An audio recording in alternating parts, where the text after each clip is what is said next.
In the last video, we developed Reynolds Transport Theorem.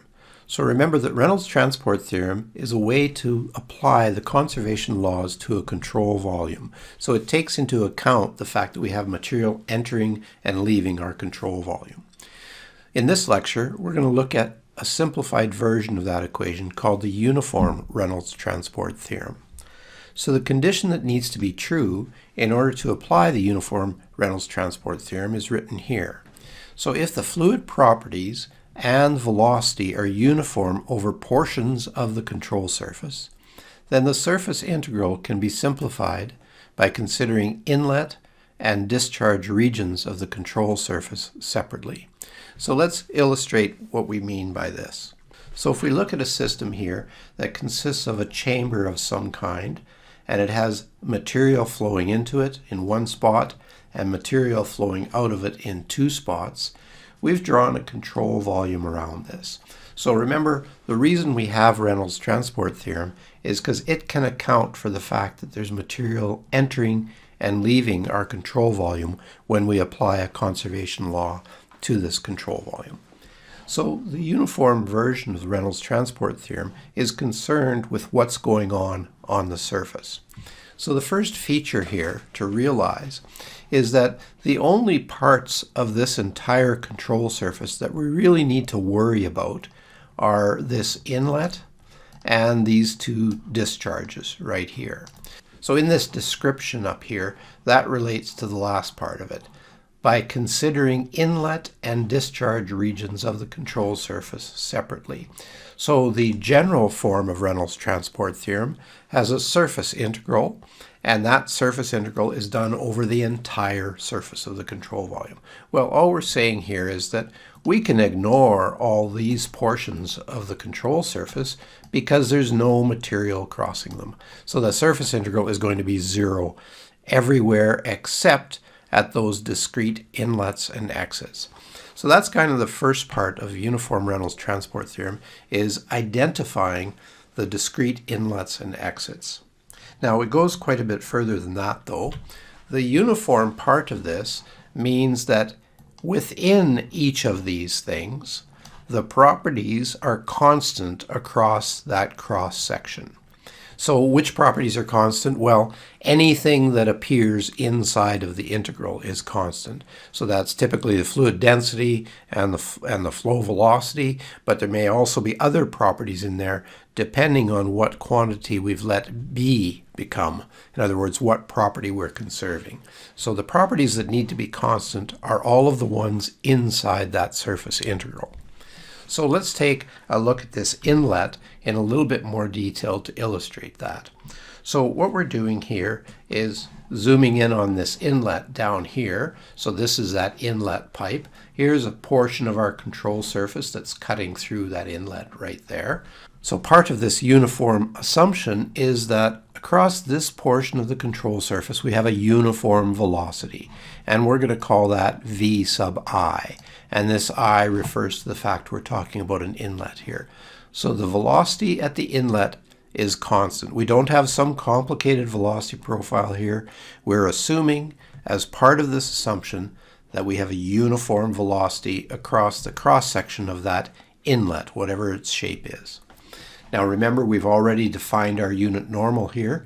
Unit normal is always perpendicular to the surface and always projecting out of the control volume. So that's to the left when we're focusing on this inlet. Well, let's see what happens to the surface integral in Reynolds Transport Theorem when we make these assumptions. So here's our surface integral. That's just the last term of our general form of Reynolds Transport Theorem. The only difference is, notice we're just focusing on that inlet. We're not doing an integral over the entire control surface, only over that inlet portion.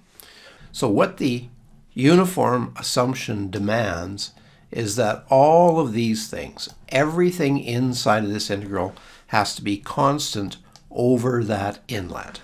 So if that's true, the density, the beta, and the v dot n can all come outside of the integral, and the integral over the inlet of dA, which is all that remains inside the integral, is the cross-sectional area of that inlet. So this a sub I is the area of the inlet, and that's where the integral has disappeared. Integral of dA is just the area.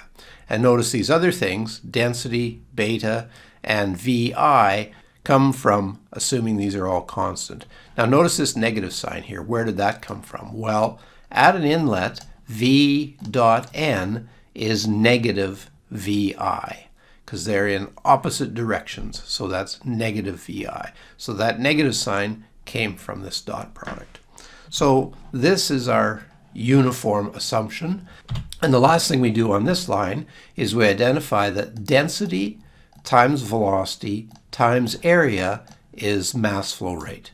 So we get this simplified term that we can substitute into Reynolds Transport Theorem. But we can only do that if all of these things can be assumed to be constant over that cross-section I. Now we also do that for the discharges. So if we did exactly the same process for a discharge, everything would be the same. We would put a D here just to indicate we're looking at a discharge, not at an inlet. And the other difference would be that this V dot N would be a positive V instead of negative V, because the velocity in the duct and the unit normal would be pointing in the same direction at a discharge. So that's the only difference, is this sign, and of course these subscripts I would be D to indicate we're looking at a discharge. So when we do that, the uniform version of our Reynolds Transport Theorem then looks like this. So notice these two terms are exactly the same as the general form. So the uniform assumption doesn't have any effect on those terms at all. The only effect it has is in the surface integral that was on the right-hand side here. So this used to be an integral over the surface. Now it's a summation over all the discharges of the mass flow rate at the discharge times beta at the discharge minus, and again that negative is coming from the dot product, mass flow rate times beta at each of the inlets. So notice we have a summation sign in here because we want to be able to look at situations where there's multiple inlets and multiple discharges. So that's the uniform version of the Reynolds Transport Theorem. So we will be using this one quite a bit. We will also be using the more general form as well. In fact, there will even be some examples that we'll look at where some regions of the control surface we can treat as uniform, but other regions of the control surface we have to stick with the surface integral because one or more properties are varying across that portion of the control surface. So some problems we could have a mix of the uniform version and the non-uniform version. It would just depend what the situation looked like. So that gives us Reynolds Transport Theorem in a couple of forms.